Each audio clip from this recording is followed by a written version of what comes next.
Hey everybody, call me Felix, and today I'm taking you to Boracay, not just for its world-famous beaches, but for its interesting food scene and its breadth of international cuisine.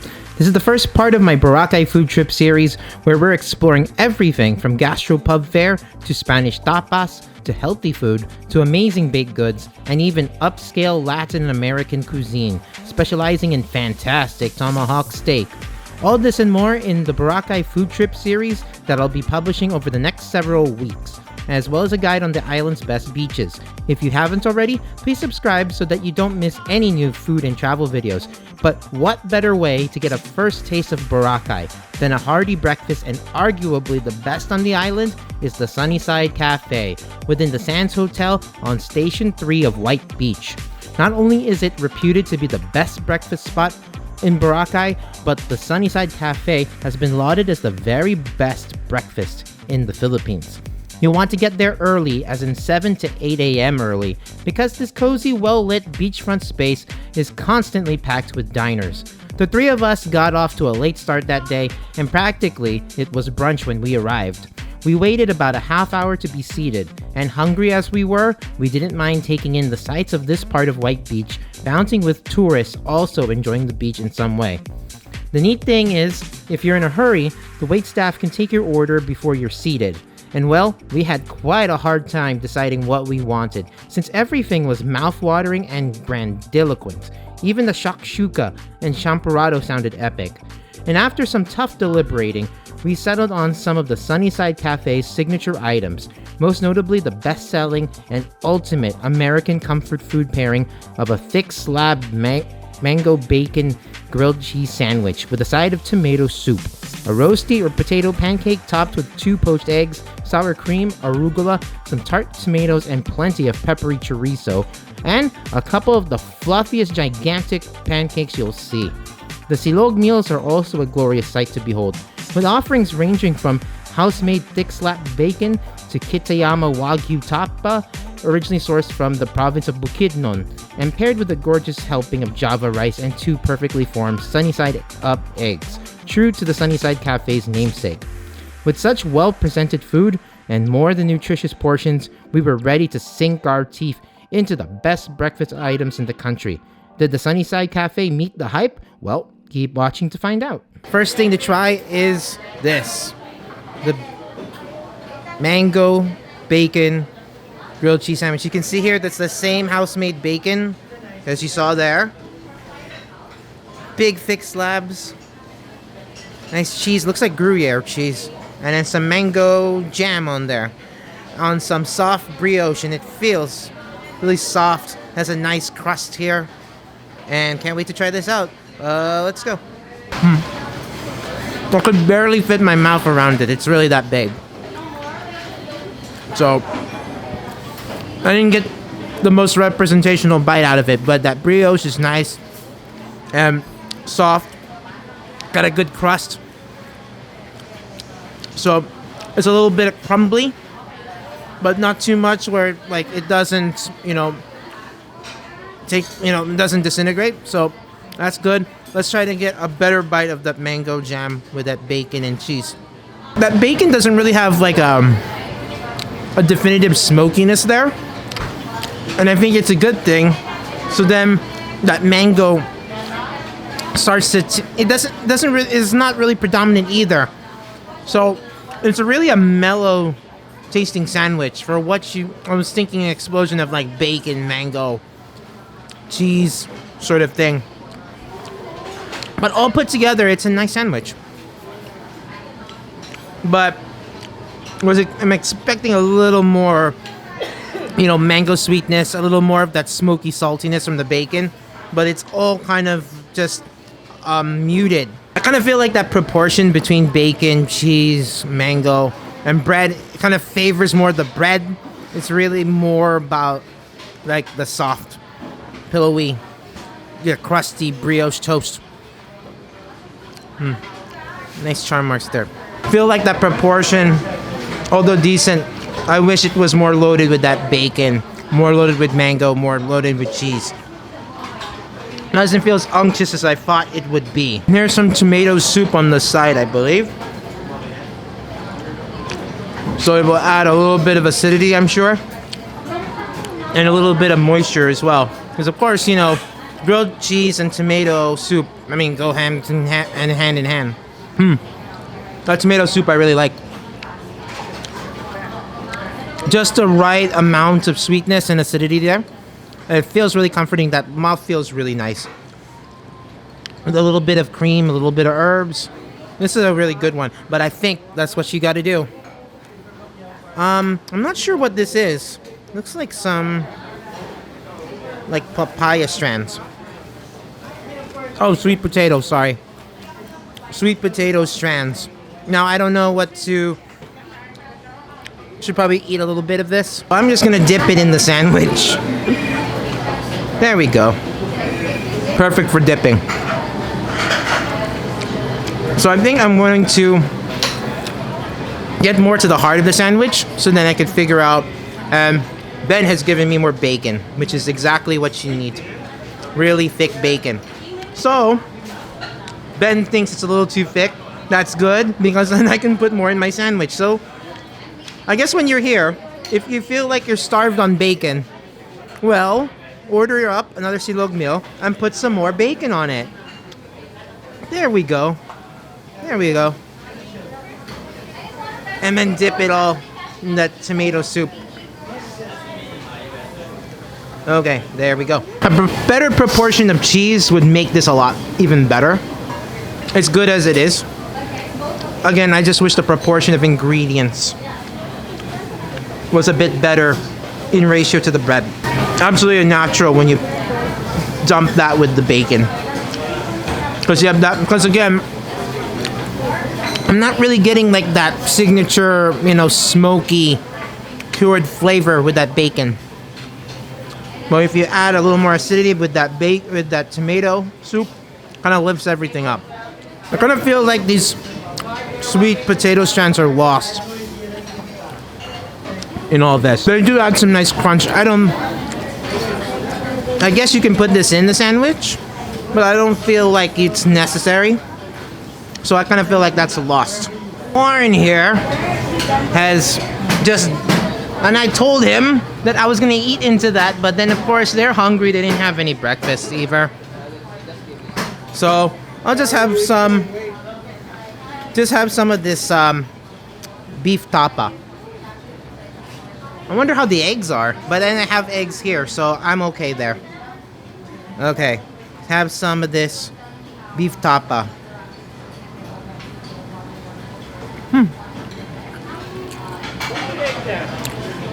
That's really lovely. It's tender. I love the fat content on here. I love the vinegary touch. Accentuates that soy sauce savory flavor some more. This one's really good. I really love the tapa.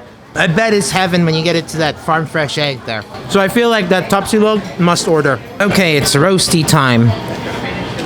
So here we go. Got some, looks like some sour cream. And then some poached egg here. Ooh, look at that. Lovely poached egg. Looks really lovely. Then, gotta mix some of that hollandaise sauce. And that's chorizo. And I think you gotta add a tomato in there as well, just to complete it. Oh, sorry, that's another poached egg. So there are 2 poached eggs on here. There's a tomato, some hollandaise sauce, and then some chorizo. I think that's the bite right there. The roast is quite substantial, but it has a nice crust from the frying. I think I did myself a little bit of a disservice by adding a big chunk of tomato there. Poached egg is lovely. I love that creamy. There's a little bit of a twang to that sauce. No, not a twang. It's twang from the tomato. And then these chorizo bits are here.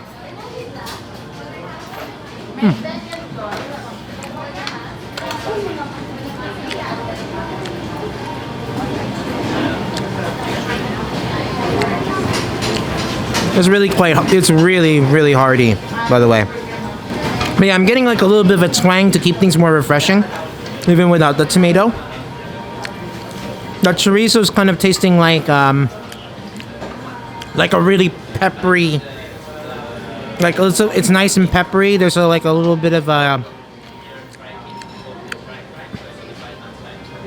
there's a little bit of heat there too. A little bit of heat to that chorizo, just like trailing heat, and then nice and peppery, not sweet at all. Try it again with that egg. If you love hash browns like me, you'll love this too. And the last thing I'm gonna try for you, caramel espresso pancakes. That doesn't sound any wrong here. Caramel espresso pancakes. I don't know what this white stuff is.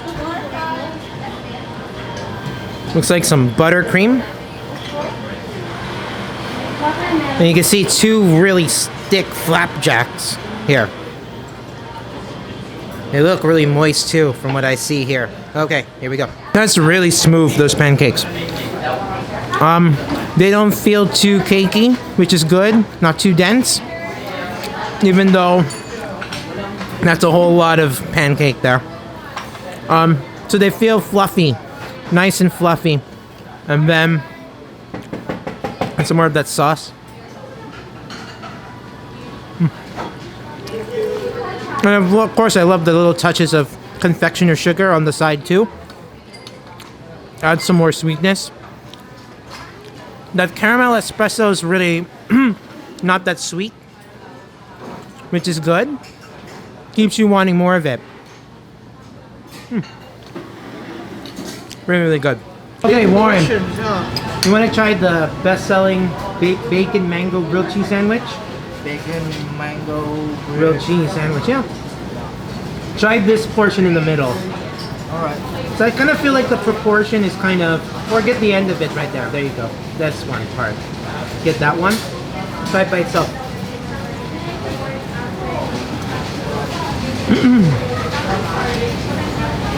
How's that?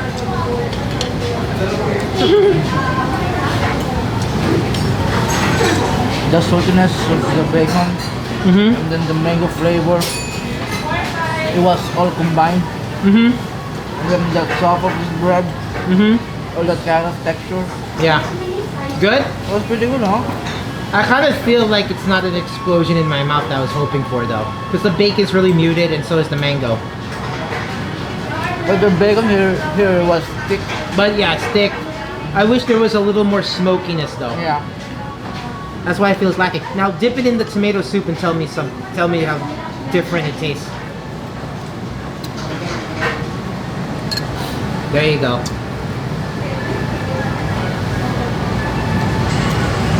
Good? Not really. Not really. Oh, Warren's still not used to. You're still not used to tomatoes that are, you know, how we prepare tomatoes. Not the sweet kind, right? Yeah. You don't like the sourness though. No, I don't really like dipping the sauce. The tomato. I will train you yet, Warren. I will train you yet. Okay, everything here is good. I think that, like I said, bacon mango solid, but not explosive for me. I really love that top silog though. Yeah. That tapa looks awesome. Bacon here for me. I love the cut. Everything about it is right, except I feel like the smokiness and the cure could be better. I like this, of course, with the poached egg and the hash brown. I wish, though, there was a little more poached egg, so it added creaminess and a little more sauce. And then this pancake, nothing to complain about here. Really, really nice, really fluffy. All right, guys, we're gonna go for a walk on the beach, right? Right out the door soon, right? After this, to walk off, and then eat some more food, right? There's some more restaurants around Boracay to explore. Can I have some henna tattoo? On your butt. You want to get it on your butt? Yeah, on my butt. Okay, that's something to look forward to, everyone. Let's see if Warren gets a henna tattoo in his butt. Yeah. Okay. After our epic breakfast at the Sunny Side Café, we walked northward on White Beach, past beachfront shops, henna tattoo parlors, and we stopped around Willie's Rock, which for me represents the marker for Station 1, as Warren was really keen on kayaking, but settled on paddleboarding. 30 minutes on a kayak or paddleboard costs around 300 to 400 pesos per session. This was Warren's first time ever to paddleboard, and after a few false starts, he got the hang of it. But not enough for me to save some money, as I thought he could catch up with us in El Nido the following week by way of paddleboard. After his session, we headed to Jonah's Fruit Shake, renowned on the island for the best fruit shakes and the original commissary for fruit shakes on Boracay. Conveniently, Jonah's is right at the doorstep of Willie's Rock, and a stop here is essential, especially if you're in need for a delicious refresher. On my first visit to Boracay, over 4 years prior, I'd always go to Jonah's for breakfast and merienda, to try as many fruit shakes as possible, even with a side of grilled chicken and intestines, which actually makes a really great pairing. Much has changed since, as Jonah's had revamped from the second floor dining room and is more recognizable from the beach than I could remember. Have the fruit shakes changed too? Here's what I had to say about the classic mango banana shake at Jonah's. Alright, so we're at Jonah's Fruit Shake here at Station 1. Warren's done his paddle boarding to little success. He's having a mango banana shake for the first time. It's reputed to be the best fruit shake on the island. This is my first time. Warren's got that little smile on his face, which means that it's good. I don't have to tell you that. Man, this is my first time in 4 years I've been in Boracay, so having Jonah's Fruit Shake, and my oh my, the place has changed. Before, I remember it having like a nipa hut, and now it's 2 floors and of this sterile looking building and such. And, you know, see if it's the same old Jonah's Fruit Shake. And the cups have changed to be more colorful than I remember it. Let's go. Yeah, still the best. You should get your mango banana shake with milk. Basically lifts all those sweet flavors of the mango and banana. There you go. How do you like it, Warren? Best fruit shake? Yeah, it is 100%. 100%? Okay. Taste the protein of it? That's because of the sugar. No. Or because of the milk. Yeah. Or both things, really. Okay. Gonna finish this, enjoy this, and then we're off to... don't know yet. With sunset approaching, we headed north to a smaller and more secluded beach, north of the main white beach called Diniwid Beach. The vibe on Diniwid was quieter, with just a few boutique resorts and more locals enjoying the soft sand and relatively warm water. We even spotted one local dog fond of taking a dip and playing fetch. Initially, we wanted to eat at one beachside restaurant that specializes in fish dishes, but we were warned that after dark, hailing a tricycle to take us back to our resort would be difficult. And so we decided to call it a day and relax in the expansive confines of Fairways and Blue Water Resort, which I'll make a review video out of eventually. So, just to recap our awesome breakfast on the Sunny Side Café, it was one of the more memorable meals we had in Boracay. I spent too much breath talking about the strong and weak points of their best-selling mango bacon grilled cheese sandwich that I didn't get to extol enough about the caramel espresso pancakes. Dare I say it, those pancakes rank as some of the best I've ever had. Not only were they super fluffy, the caramel and espresso flavors were rich without being cloying, and the confectioner sugar and buttercream were a must to add more sweetness and texture. If I had to pick one signature item as the best all around from the Sunny Side Café, I'd say the caramel espresso pancakes were the showstopper, with close seconds from the Kitayama Wagyu silog and the roesti. Needless to say, the Sunny Side Café is a quintessential food stop on your trip to Boracay, and I'll be back to try their champorado shakshuka omelets and all the other wonderful dishes I missed out on there. So, next time on our Boracay food trip, we're going to another restaurant owned by the same group that owns and runs the Sunny Side Café. And this joint fashions itself as basically a Shake Shack type burger joint, offering up fresh quarter-pound burgers, crinkle-cut fries, buttermilk fried chicken, ice cream shakes, and frozen custard. This place is unique for its umami dust, and we had to try the umami burger. Did the burgers here make us scream, "Ooh, mommy, that's good"? You'll have to find out on the next installment of our Boracay food trip series. And so if you like this video, please give me a thumbs up, as that helps a lot. Better yet, please subscribe for more videos on our Boracay food trip, as well as other videos in our series from Manila, El Nido, Bohol, and much more. Until the next time, keep cool but care, and remember, the empire never ended.